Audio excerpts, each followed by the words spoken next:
All right. Hey, so we've got my mother here today, talking about my father who has dementia and Alzheimer's.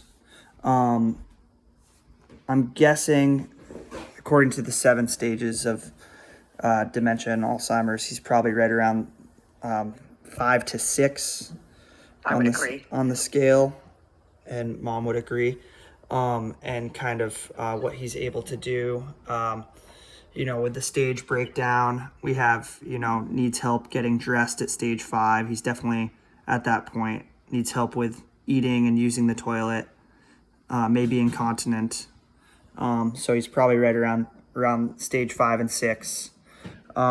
There's no, with the stages of dementia, there's no like clear lines as far as where someone is. It's just kind of like a ballpark.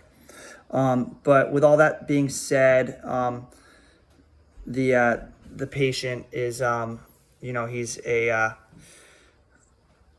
83-year-old, 83-year-old, 82. He'll be 83 in December. 83. Okay, 83, 82. So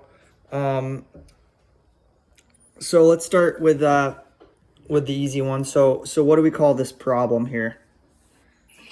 Well, Alzheimer's disease is what he was diagnosed with in 2020. He had some memory issues, concerns about memory. Actually, I was looking at some of his medical paperwork, and I look back at 2016 when we went to the memory clinic, and Bill had some concerns about being forgetful and things like that. And he had a number of tests even way back then. And they were all determined that, it's this happens with some aging. It's nothing to be that concerned about. So that was back then. But in the year 2020, when I was going through cancer treatment, it started to become obvious that he was really getting forgetful. Mm-hmm. And losing track of things. Yeah, and how obvious was that to you?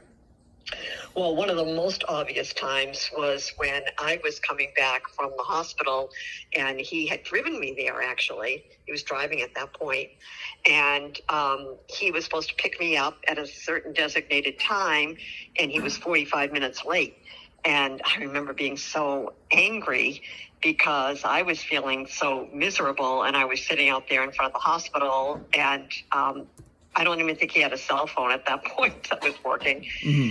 And I just was frantic, like, where is he? Where is he? I think I eventually called Matt to try to get a ride home. You called and he showed up, and he had told me he had just forgotten where he put the car. So that, that was one of those things where I was like, wow. Yeah. Yeah. I mean, that parking garage is a mess, but, Right. And probably a lot of people forget where they put the car. So what do you believe is the cause of this problem? Well, I don't know if it's hereditary or not. It's something going on in the brain. Sometimes dementia can be classified kind of chemical or something. Yeah. Do you know if it's classified as like a vascular type of dementia, or if it's just a neurodegenerative? I think usually it is hereditary sometimes, but I've also heard it skips generations. I don't remember his parents ever. Of course, you know what? People didn't live as long then. And so, even if they were going to develop that, maybe they had died of a heart attack in the meantime. Sure. Okay. What course do you expect it to take, and how serious is this? It's very serious. It is very grim. The course that it's going to take, things are going to get worse, and they're going to get harder. And it's going to mean more care and, more things going wrong. The ability to eat and swallow, which we're not there yet, but that's very scary. Mm-hmm. The mobility, there's still mobility, but, when that stops, then it becomes almost impossible for me to be able to function and, get him around. He's, I'm not that huge a person, or be able to move somebody all over. So, I mean, it kills people in the end. Yep. Yep. Of course. Yeah. There's not much of a way out, and it is grim, and there's no real treatment. No, It's mainly no, just it's very grim. Yeah, it's mainly just how can you slow it down. So you sort of answered this, but what do you think the problem does inside of your body during this whole process? What does it do? So what does it do inside? All right, his body. Well, I think it makes him confused, about different things. So disoriented, confused about things. It makes it hard to process information. I mean, I will quite often say, something like, "Can you close that door?" Right.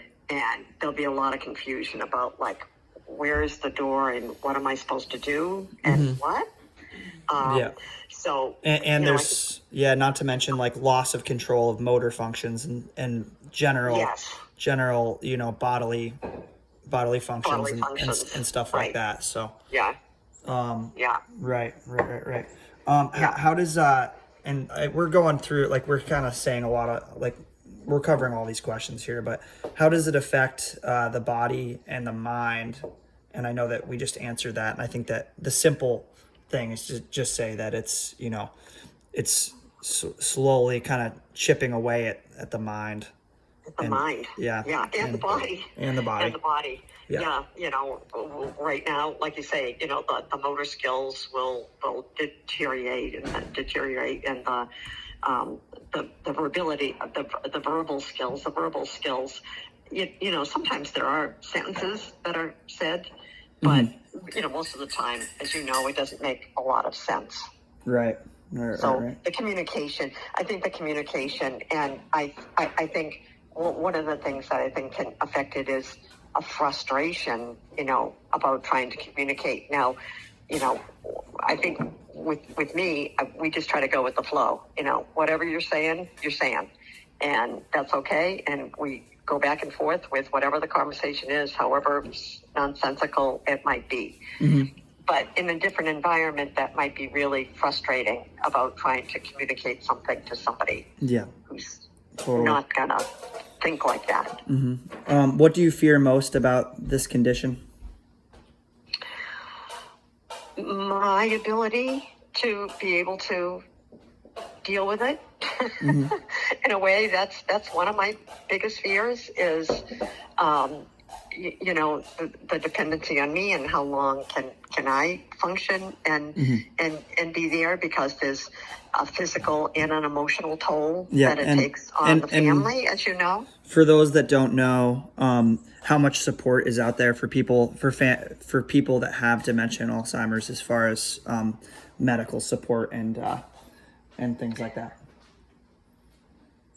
Well, I think it's a crisis situation. Honestly, I go to the Alzheimer's support group, and it's amazing the horror stories that you hear. Yeah, there's literally nothing. Yeah, what people are dealing with, and even memory care. I mean, there's one unit that I looked into. There are only like 2 that can take any kind of Medicaid-related, Medicare, Medicaid-related memory care units. 2, one is in Williston. There's 14 beds. And the waiting list is like 5 years long. Yeah. Like, who's going to live past 5 years when they're diagnosed with that? You have to sign up. Yeah, they usually say, they usually say, so I guess we'll skip to what do you fear most about the treatment? Any fears amongst the treatment of this disease? Well, he's not going to be in any kind of related treatment about, I guess there's one fear, and that is the sleep pattern. There's a lot of up and down through the night, which affects my sleep. And he sundowns pretty hard, doesn't he? Yeah, there's that very clear, exactly. And then once he gets into bed, there can be up and down during the course of the night.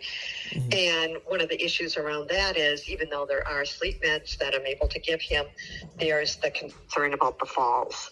So, one big fear is, okay, I can only give him so much, but then he's up and down. And if he gets a stronger medication, does he get up in the middle of the night, totally disoriented or weak and fall?